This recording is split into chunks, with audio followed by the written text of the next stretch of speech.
Hi, ನಾನು ಈ ದಿನ ಮಿಲ್ಕ್ ಪೌಡರ್ನಿಂದ ರಸಮಲೈ ಮಾಡೋದು ಹೇಗೆ ಅಂತ ತೋರಿಸ್ಕೊಡ್ತಾ ಇದ್ದೀನಿ. ಇದಕ್ಕೆ ಬೇಕಾಗೋ ಸಾಮಗ್ರಿಗಳು: ಹಾಲು, ಹಾಲಿನ ಪುಡಿ, ಸಕ್ಕರೆ ಮತ್ತು ಡ್ರೈ ಫ್ರೂಟ್ಸ್. ಮೊದಲನೇದಾಗಿ ಗ್ಯಾಸ್ ಹಚ್ಚಬೇಕು. ಹಚ್ಚಿದ ನಂತರ ಒಂದು ಪಾತ್ರೆನ ಅದರಲ್ಲಿ ಇಡಬೇಕು.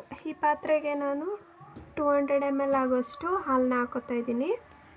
ಈ ಹಾಲಿಗೆ ನಾನು 2 ರಿಂದ 3 ಸ್ಪೂನ್ ಆಗೋಷ್ಟು ಸಕ್ಕರೆನ ಆ್ಯಡ್ ಮಾಡ್ತಿದ್ದೀನಿ. ನಿಮಗೆ ಸಕ್ಕರೆ ಯಾವ ರೀತಿ ಬೇಕೋ ಅಷ್ಟನ್ನ ಹಾಕ್ಕೋಬೋದು. ಅದಾದಮೇಲೆ ಮಿಕ್ಸ್ ಮಾಡ್ತಿದ್ದೀನಿ.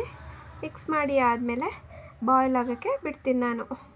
ಮತ್ತು ಈ ಕಡೆ ಇನ್ನೊಂದು ಗ್ಯಾಸ್ ಸ್ಟವ್ನ ಹಚ್ಕೋತಾ ಇದ್ದೀನಿ. ಈ ಗ್ಯಾಸ್ ಸ್ಟವ್ ಮೇಲೆ ಹಾಲು ಪೌಡರ್ನ ಮಿಕ್ಸ್ ಮಾಡೋಕ್ಕೆ ನಮಗೆ ಸ್ವಲ್ಪ ಬಿಸಿ ನೀರು ಬೇಕು. ಆದ್ದರಿಂದ 100 ml ಆಗೋಷ್ಟು 1 ಕಪ್ ಆಫ್ ವಾಟರ್ನ ಹಾಕ್ತಾಯಿದ್ದೀನಿ.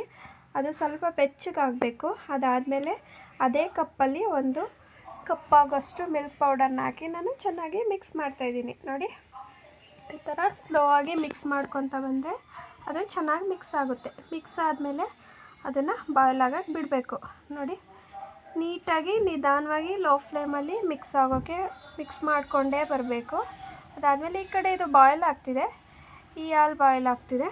ಈ ಕಡೆ ನೋಡಿ, ಈ ಕನ್ಸಿಸ್ಟೆನ್ಸಿಯಲ್ಲಿ ನಾನು ಇದಕ್ಕೂ 2 ಸ್ಪೂನ್ ಆಗೋಷ್ಟು ಶುಗರ್ನ ಆ್ಯಡ್ ಮಾಡ್ತಿದ್ದೀನಿ. ಶುಗರ್ ನೋಡಿ ನಿಮಗೆ ಆಪ್ಷನಲ್ಲು, ನೀವು ಬೇಕು ಅಂದರೆ ಹಾಕ್ಕೋಬೋದು, ಸ್ವೀಟ್ ಬೇಕು ಅಂತ, ಬೇಡ ಅಂದರೆ ಬಿಡ್ಬೋದು. ಇದು ಬಾಯ್ಲ್ ಆಗ್ತಿದೆ ನೋಡಿ.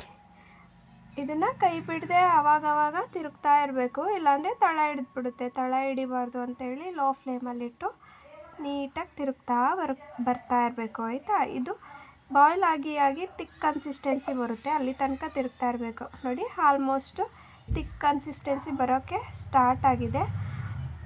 ನೋಡಿ, ತಿರುಗ್ತಾ ಇರಬೇಕು. ಈ ಟೈಮಲ್ಲಿ ನಾನು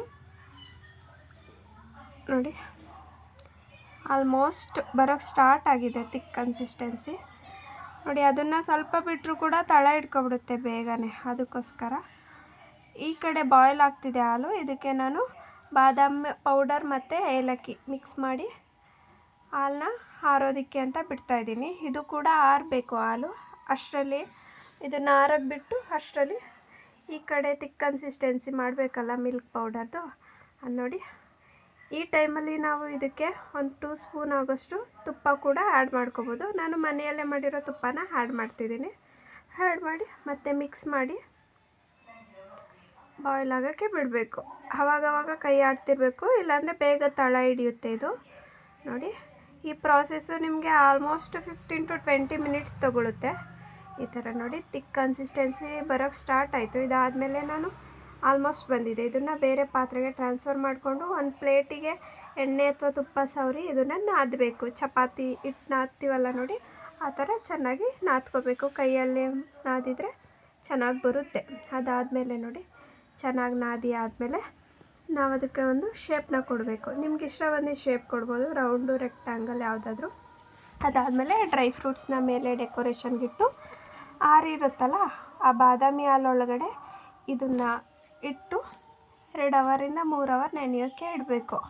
2 ಅವರಿಂದ 3 ಅವರ್ ಇಟ್ಟು ಆದಮೇಲೆ ನೋಡಿ, ರುಚಿಯಾದ ರಸಮಲೈ ತಿನ್ನೋಕ್ಕೆ ರೆಡಿಯಾಗಿದೆ. ತಿಂದು ನೋಡಿ, ತುಂಬ ಚೆನ್ನಾಗಿದೆ. ಟ್ರೈ ಮಾಡಿ ಮನೆಯಲ್ಲಿ. Okay, thank you.